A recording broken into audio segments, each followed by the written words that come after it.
2023 के विधानसभा चुनाव की उल्टी गिनती लगभग शुरू हो गई है। मतदान के बाद अब मतगणना की बारी है। क्या मायने लगाए जा रहे हैं यहाँ पर? जिस तरह से महिलाओं का वोटिंग प्रतिशत बढ़ा, किन मुद्दों को लेकर चुनाव हुए, इन्हीं सब बात पर जानने के लिए हम यहाँ पर मौजूद हैं। हमारे साथ विंध्य के वरिष्ठ पत्रकार मौजूद हैं और मेरे पीछे आप जो ये बिल्डिंग देख रहे हैं, ये कभी विंध्य की राजभवन हुआ करती थी। तो आइए जानने की कोशिश करते हैं कि विंध्य में किन मुद्दों को लेकर चुनाव लड़े गए, किसकी जीत होगी, किसकी हार, क्या मायने लगाए जा रहे हैं। जिस तरह से यहाँ पर माहौल रहा भाजपा और कांग्रेस के बीच में। देखिए, चुनाव जो यहाँ का हुआ है जी। तो भाजपा तो विकास के मुद्दों को देकर के चुनाव लड़ी है और कांग्रेस पार्टी जो है परिवर्तन को देख रही है कि परिवर्तन का माहौल है। यहाँ लाडली बहनाओं का वोट प्रतिशत ज़्यादा है तो निश्चित ही भारतीय जनता पार्टी ने अगर उनको उपकृत किया है तो ये लगाया जा रहा है कि वो भाजपा के पक्ष में ही वोटिंग गई होगी। अगर भाजपा के पक्ष में वोटिंग गई तो भाजपा मजबूत है 8 विधानसभा में, और अगर वो वोट कहीं दूसरी तरफ गए तो लड़ाई तो कसम कस की है। कोई कह नहीं सकता कि भाजपा है कि कांग्रेस है, हर विधानसभा में लड़ाई कसम कस की। विधानसभा 2018 में जिस तरह के मतदान हुए और परिणाम देखने को मिले, अब क्या अंदाज़ा लगाया जा रहा है कि आने वाले परिणाम जो होंगे किसके पक्ष में होंगे और कैसा देखने को मिलेगा?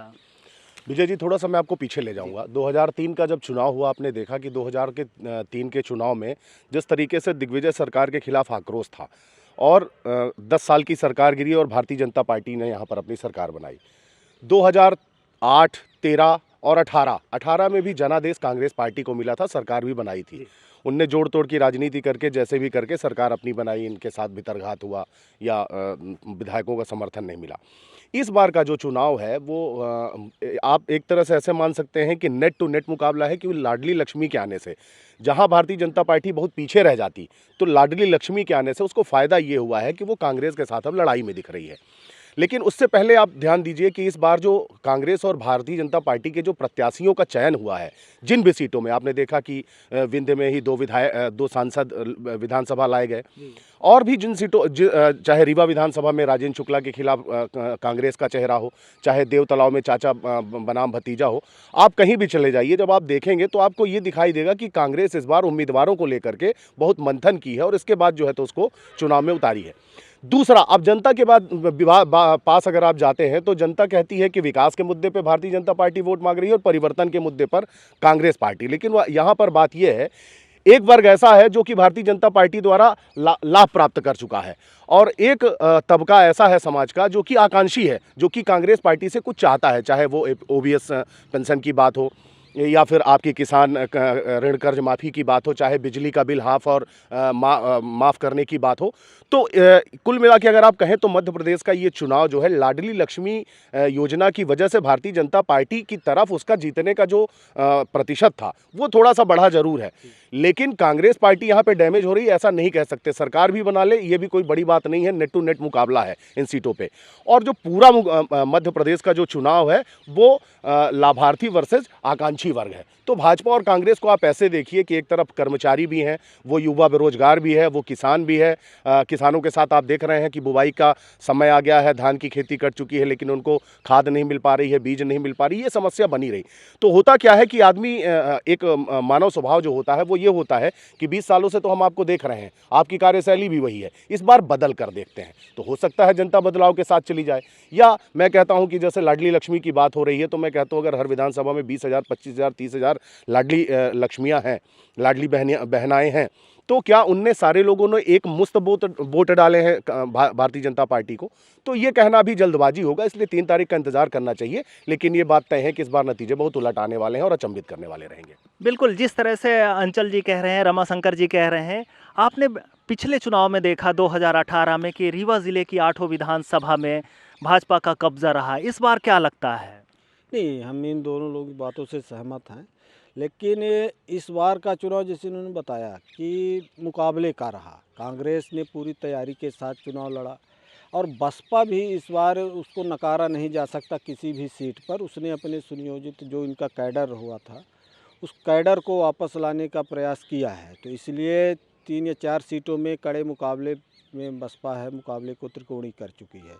अब रही बात, ये बात कही जाती है कि लाडली बहना योजना जो है वो गेम चेंजर साबित हो जाएगी भाजपा के लिए। तो हमारे समझ से ये गेम चेंजर तो साबित नहीं हो सकती। भाजपा के बहुत सारे वोट ये रोक रही है। कई जगह ऐसी स्थितियां बनती कि 2000-4000 से हार भी सकते थे, तो वहाँ पर ये मुकाबले में हैं।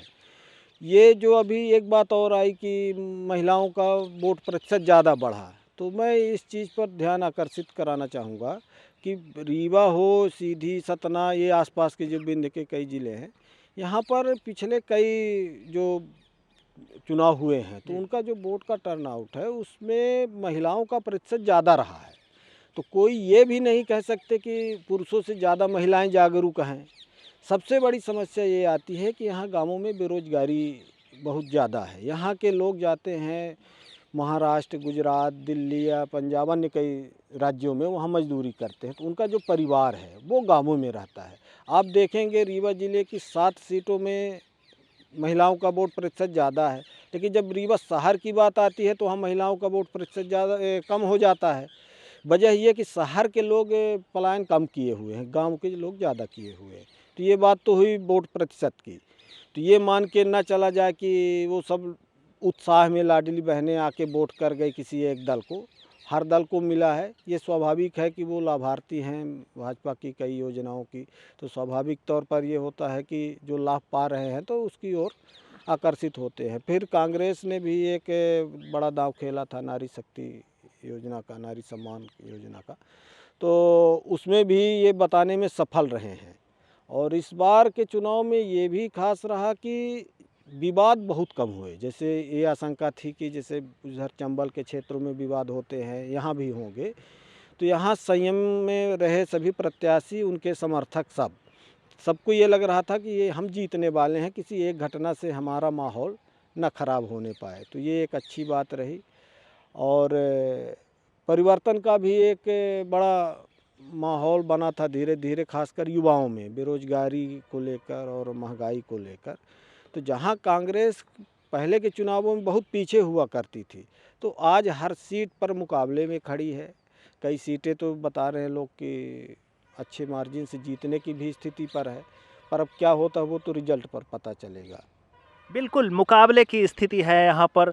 कई जगह पर त्रिकोणीय मुकाबला भी देखने को मिल रहा है। पिछले बार वक्त है बदलाव का कांग्रेस ने नारा दिया था, इस बार परिवर्तन की लहर है। तो क्या लगता है कि किन मुद्दों को चुनाव लड़ा गया और क्या आने वाले परिणाम में देखने को मिलेंगे? जी, निश्चित तौर पर यहाँ मुकाबला कड़ा है और कोई पहली बार ऐसा नहीं है। इसके पिछले भी जो दो चुनाव हुए हैं तो मुकाबला कड़ा ही रहा है, लेकिन जो परिणाम है वो कांग्रेस के पक्ष में नहीं आते, और जिन कारणों से नहीं आते कहीं ना कहीं कांग्रेस वहीं पे चूक करती जा रही है। हम आपको बता दें कि अभी आप हाल ही में घटनाक्रम हुआ, यहाँ का जो बड़ा राजनीतिक घराना है, श्रीनिवास तिवारी जो एक बड़े नेता हुआ करते थे, उनके पोते कांग्रेस छोड़कर भाजपा में चले गए। और स्थिति ये बनी कि कांग्रेस हो या भाजपा हो, दोनों को उनकी फ़ोटो लगा के वोट मांगने पड़ रहे हैं। तो कहीं न कहीं इनके जाने से भी हर विधानसभा क्षेत्र में कुछ वोटों का नुकसान होगा। इसके अलावा जो लाडली बहना है वो गेम चेंजर साबित हो सकती है यहाँ पे, क्योंकि जिस तरह से गांव में वोटिंग हुई है उससे जो इनपुट सामने आ रही है, कहा जा रहा है कि इसका लाभ भाजपा को मिल सकता है। और हम आपको बता दें, चुनाव में सबसे बड़ी चुनौती भाजपा के सामने जो उसका पिछला प्रदर्शन है उसको बरकरार रखनी होगी, और कांग्रेस के सामने और बेहतर करने की चुनौती है। तो निश्चित तौर पर यहाँ कांग्रेस फाइट में है, हर चुनाव में फाइट में रहती है। पिछले चुनाव में भी उसके प्रत्याशियों को अच्छे वोट मिले थे, लेकिन कहीं पे ऐसा नहीं लग रहा है कि भारतीय जनता पार्टी कमज़ोर दिख रही है। 20 साल के बावजूद उनके जो नेता हैं, उनके जो मंत्री हैं, वो बड़े अच्छे चुनाव लड़े हैं, और वो पिछले प्रदर्शन को दोहरा दें, इसमें कोई तुक नहीं कही जा सकती। गेम चेंजर साबित हो रही है, जैसा कि धीरेन जी बता रहे हैं कि यहाँ पर गेम चेंजर हुई है। आपको क्या लगता है? देखा जाए तो इस चुनाव में भाजपा और कांग्रेस में सीधा मुकाबला है। 2-3 सीटों में बसपा भी मुकाबले में है। अगर जो बात किया जाए भाजपा की, तो पिछले साल भाजपा को पिछले चुनाव में 8 सीटें मिली थी, लेकिन इस बार ऐसी स्थिति में वो नहीं है।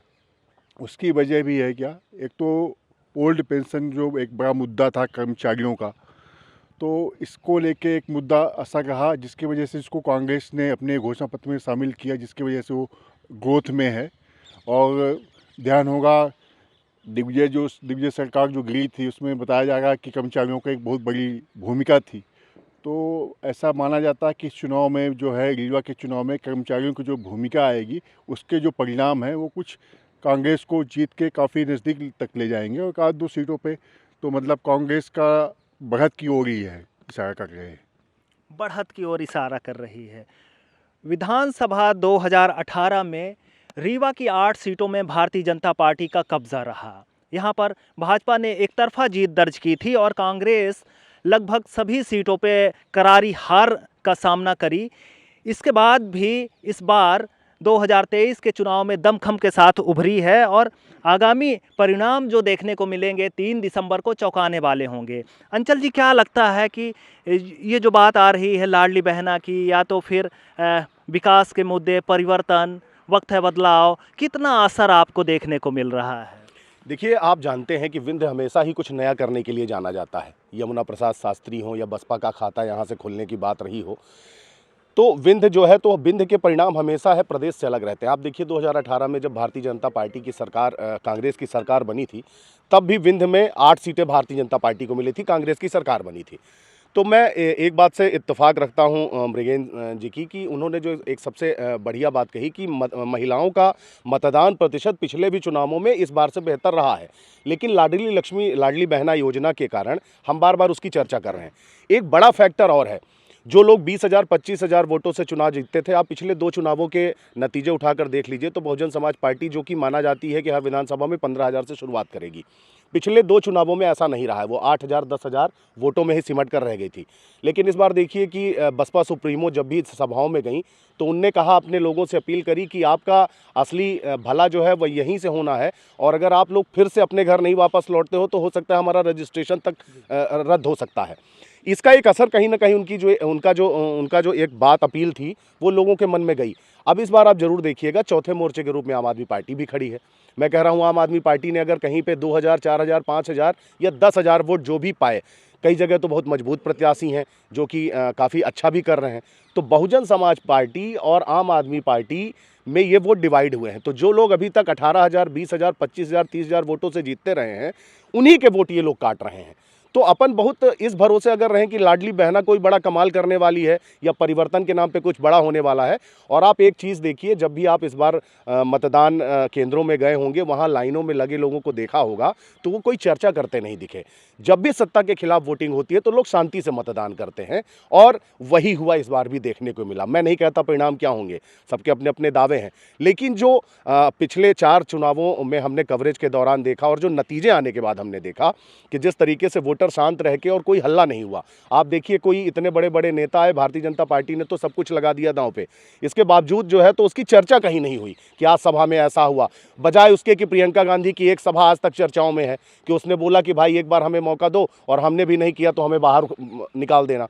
तो वो सब चीज़ें चर्चा में रहीं। तो कहीं ना कहीं एक परिवर्तन का माहौल तो है।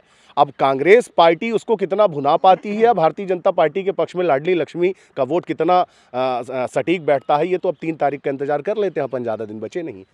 रमाशंकर जी, जिस तरह से अंचल जी कह रहे हैं कि इस बार वोटर शांत था, लेकिन उसके मन में एक बड़ा कुछ ना कुछ चल रहा था, या तो परिवर्तन के लिए हो या तो फिर लाडली बहना के लिए हो। क्या आपको लगता है कि किस तरह का यहाँ पर परिवर्तन देखने को मिलेगा? पिछले आंकड़ों की अगर हम बात करें तो समाज सेवियों का गढ़ रहा है, युवा समाज सेवी यहाँ से निकल कर आए, और हमेशा रीवा की रवायत अलग ही रही है। निश्चित देखिए, ऐसा अंचल जी ने जो बात कही बिल्कुल सही चीज़ है कि इस बार मतदाता पूरी तरह साइलेंट मूड में था, वो किसी से बातचीत कर नहीं रहा था।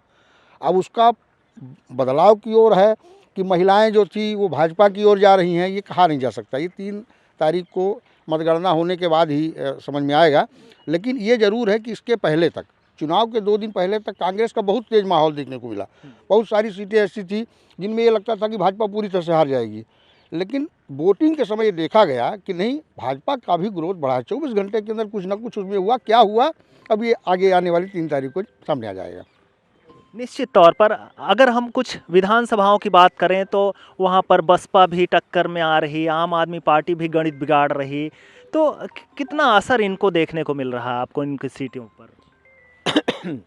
हमको ये नहीं भूलना चाहिए कि भाजपा का संगठन हर बूथ में, हर घर के आसपास है, तो वोट नहीं है।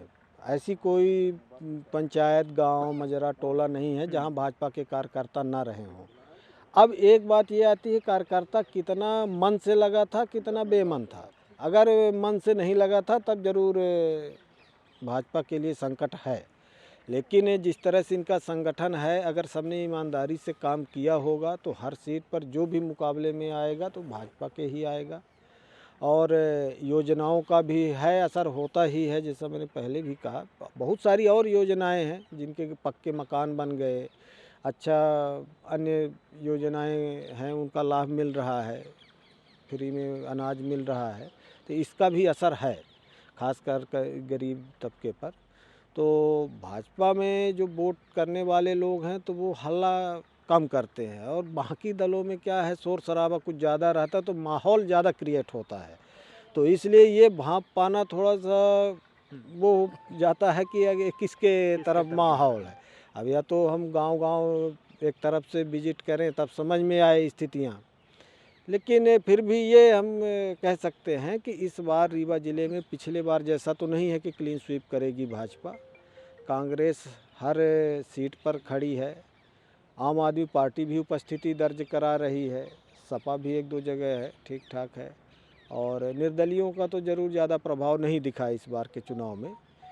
बसपा ऑलरेडी त्रिकोणीय मुकाबले में है कई जगह पर, तो मतलब कुछ जगह चुनाव रोचक हो सकता है, मतलब परिणाम इसका जो अप्रत्याशित कह सकते हैं कि जिसकी उम्मीद नहीं थी। कई जगह तो ये है कि कोई एक प्रत्याशी अच्छे वोटों से जीत रहा है, या फिर कोई ऐसा है कि जो कभी हारता ही नहीं, वो हारेगा ही नहीं। तो ये ऐसे भी परिणाम आ सकते हैं कि जो चौंकाने वाले हो सकते हैं। बिल्कुल, जैसा कि अभी मृगेन जी ने बताया कि कुछ परिणाम चौंकाने वाले होंगे, कुछ सीटें ऐसी हैं कि भाजपा का गढ़ हो चुकी हैं, जहां पर लगातार कांग्रेस कवायद कर रही है कि उनको जीत का स्वाद मिले। इसी तरह से कुछ नए एक्सपेरिमेंट भी रीवा में देखने को मिले, या तो चाचा भतीजे की सीट रही हो, या तो सिरमौर की, जहां पर एक राजा के खिलाफ एक रंग का आदिवासी को लड़ाया गया। धीरेन जी, आपको क्या लगता है कि किस तरह का माहौल देखने को मिलेगा? जी, निश्चित तौर पे मैं इस बात से सहमत हूँ कि परिणाम चौंकाने वाले हो सकते हैं, क्योंकि सरकार के खिलाफ कुछ सीटें ऐसी हैं जहाँ प्रत्याशियों के खिलाफ भी, जो पिछले विधायक रहे हैं, उनके खिलाफ व्यक्तिगत आक्रोश है लोगों का। लेकिन मैं आपको यहाँ बता दूँ कि जो ऐसी सीटें हैं वहाँ पे जो विरोधी वोट हैं वो बढ़ते हुए दिख रहे हैं, और इसका फ़ायदा एक बार उन्हें फिर से मिल सकता है, क्योंकि जब जब विरोधी वोट बढ़ते हैं तो कहीं ना कहीं सत्तारूढ़ दल को उसका फ़ायदा मिलता है। अब चूँकि मतदाताओं की चुप्पी पिछले 3 चुनाव से किसी निर्णायक मोड़ पर नहीं पहुँचने दे रही है। लेकिन हम आपको ये ज़रूर बताना चाहेंगे कि जब कांग्रेस सरकार थी, 90 का दौर था, उस समय भी रीवा ज़िले में 2-3 से ऊपर विधायक कांग्रेस से जीत कर नहीं आए। तो कुल मिला के जब से यहाँ बसपा अस्तित्व में आई है, 89 के बाद से बसपा दिल्ली क्षेत्र में जब से अस्तित्व में आई है, वोट बैंक उसके बड़े हैं, तो वह कांग्रेस के लिए कैंसर साबित हुई है। और पिछले चुनाव में भी आधी सीटों पर बसपा के 30,000 के आसपास से उससे अधिक वोट मिले हैं, और इस बार भी कई सीटों पर बसपा अच्छी फाइट दे रही है, जिसका नुकसान कांग्रेस को ही होना है।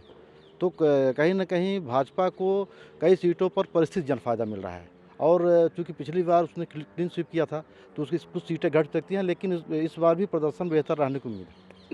बिल्कुल, जिस तरह से धीरेन जी कह रहे हैं कि यहाँ पर भारतीय जनता पार्टी और कांग्रेस को बसपा भी टक्कर देती आई है और गणित बिगाड़ने का काम करती है। तो लोकमणि जी, आपको क्या लगता है कि ये जो यहाँ पर बसपा के कैंडिडेट हैं, 2-3 सीटों पर ऐसा लग रहा है कि फ़ाइट अच्छी तगड़ी है, त्रिकोणीय मुकाबला हो सकता है?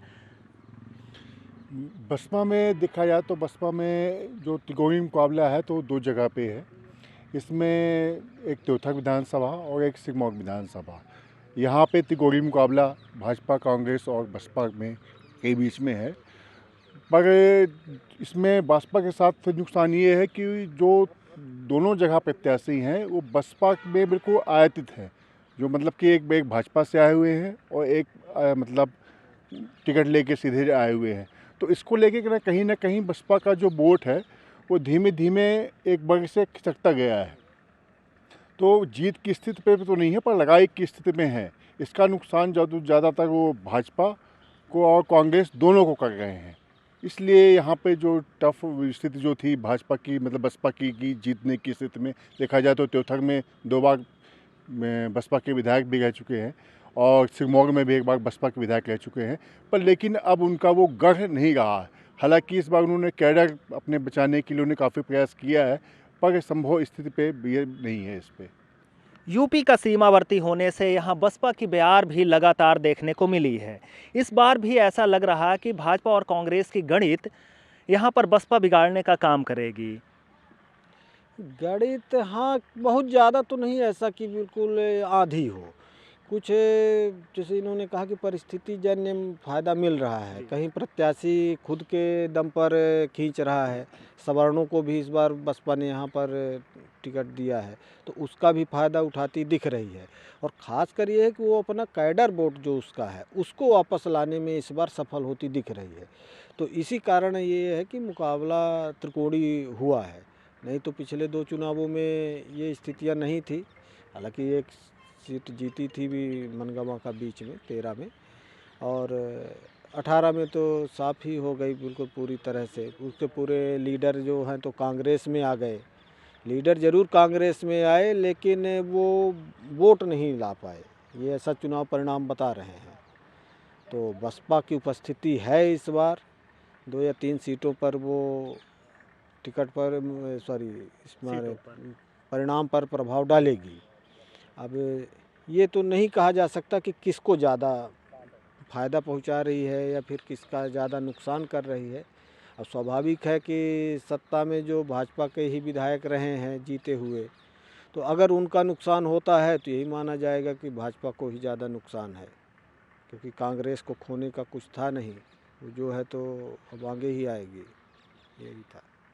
तो रमाशंकर जी, जैसा कि अभी मृगेंद्र सिंह जी ने बताया कि कांग्रेस के पास खोने के लिए कुछ नहीं था, तो कुछ ना कुछ पाने के लिए वो लड़ाई में है। क्या लगता है आपको कि भाजपा ने जिला बनाया मऊगंज, उधर लगातार यहाँ पर परिवर्तन की बयार भी बह रही है, तो कितना परिणाम देखने को आश्चर्यजनक होगा? देखिए, ऐसा है कि ये भी सही चीज़ है कि भाजपा कांग्रेस के पास खोने कुछ बचा नहीं है, और भारतीय जनता पार्टी की सरकार जो ये 18 सालों की सरकार है उन्होंने विकास भी बहुत किया है, ये सामने दिखता है। और मऊगंज को उन्होंने ज़िला बनाया, मैहर को ज़िला बनाया, और उस ज़िला में पदस्थापना भी हो गई। तो सामने वाला मतदाता ये भी देख रहा है कि इनने जो कहा वो करके दिखाया, हमारा ज़िला बन गया। तो ज़िला बनने में ये निश्चित है कि मऊगंज सीट बिल्कुल हारी हुई सीट थी भाजपा की। इस बार कड़ा मुकाबला कांग्रेस और भाजपा के बीच कड़ा मुकाबला है। इसी 2 सीट हमारी और हार्ड सीट जैसे सेमरिया हो गई और गुड़ हो गई, इनमें भी भाजपा कमज़ोर नहीं है ना कांग्रेस कमज़ोर है। सेमरिया में बहुजन समाज पार्टी कितना आगे जाती है, पिछले 2 चुनावों को अगर देखा जाए तो वहाँ से जो बहुजन से लड़ते हैं पंकज पटेल, तो इसके पहले के चुनाव में वो तीसरे में थे, लेकिन इसके पहले वो दूसरे स्थान में थे। इस बार भी उनका ग्रोथ बढ़ा है। अब उनको अब ज़्यादा वोट मिलता है, उसका फ़ायदा भाजपा को मिलता है, कांग्रेस को मिलता है, ये आने वाला समय बताएगा। निश्चित तौर पर यहाँ आम आदमी पार्टी भी दमखम के साथ उतरी और बड़े लीडर यहाँ पर आए और चुनाव प्रचार में भी लगे रहे, तो क्या लगता है कितना असर डालेगी, और ख़ास तौर से भाजपा के वोट बैंक को गड़बड़ करने की कोशिश कर रही है? जैसा कि देखिए विजय जी, आम आदमी पार्टी तो यहाँ तीसरा मोर्चा के विकल्प के तौर पे जनता के बीच में आई है।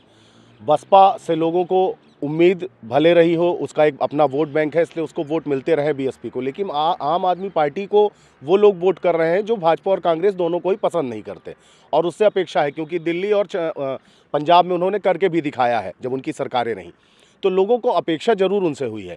लेकिन मध्य प्रदेश का चुनाव और विंध्य की अगर तासीर की बात करें तो यहाँ की तासीर जो है ना वो इतनी जल्दी किसी के समझ में नहीं आती, इसलिए हम सिर्फ उम्मीद ही लगाते हैं और कयास लगाते हैं कि भारतीय जनता पार्टी का फला प्रत्याशी जीत जाएगा। अगर राजेंद्र शुक्ला 20 सालों से विधायक है तो मैं नहीं जानता कि उनके ऊपर कोई ऐसे आरोप हैं कि जनता उन्हें वोट नहीं देगी। मुझे नहीं लगता उन्होंने ऐसे कोई काम है जो उन्होंने नहीं किए तो जनता उन्हें वोट नहीं देगी। लेकिन वही बात है, आजकल एक नारा चल रहा है, 4 बार उन्हें चुना, एक बार हमें भी परखो। तो ऐसा भी है, बदलाव की बात हो रही है। तो गुड़ विधानसभा सीट की अगर बात करें तो 2 बार बहुत निकटतम प्रतिद्वंदी के तौर पे कपिल सिंह रहे हैं, निर्दलीय और समाजवादी से चुनाव लड़के। तो इस बार कांग्रेस पार्टी ने उनको टिकट दिया है तो बहुत तेज़ी से लोग देख रहे हैं कि वो जीत रहे हैं। तो आम आदमी पार्टी से प्रखर प्रताप भी एक युवा है जो कि फॉरेन से अपनी नौकरी और पढ़ाई करने के बाद नौकरी छोड़ के करोड़ों रुपए का पैकेज आया है। तो अब ऐसे लोगों की समाज में और राजनीति में ज़रूरत है, और ऐसे लोगों को, और जनता भी, ऐसा नहीं है, वोटर भी समझदार है। अगर नेता समझदार है तो वोटर भी समझदार होता जा रहा है। इसलिए अगर आप जनता को पोलिंग बूथ पर खड़े होकर उसकी लाइनों को देख के या किसी भी राजनीतिक दल की भीड़ को देख करके जब भी उसकी सभाएं होती है उससे अगर आप ये अंदाज़ा लगाएंगे कि ये पार्टी जीत रही है और ये पार्टी हार रही है तो हम गलत हैं। इसलिए हमें इंतज़ार करना चाहिए। और यहाँ अंडर करंट था और अंडर करंट है, ये बात सही है कि लाडली बहना ने काफ़ी हद तक उसकी भरपाई भारतीय जनता पार्टी के पक्ष में करी है, लेकिन वो निर्णायक होंगी ऐसा मैं नहीं मानता। बिल्कुल, यहाँ पर अंडर करंट देखने को मिला। जैसा कि परिणाम अब 3 दिसंबर को आएंगे, उसी समय नतीजे स्पष्ट हो पाएंगे कि किसको बहुमत मिली। रीवा ज़िले की 8 विधानसभा में कौन विधायक बनकर विधानसभा पहुंच रहा है। आज के एपिसोड में बस इतना ही। हमें दीजिए इजाज़त। नमस्कार।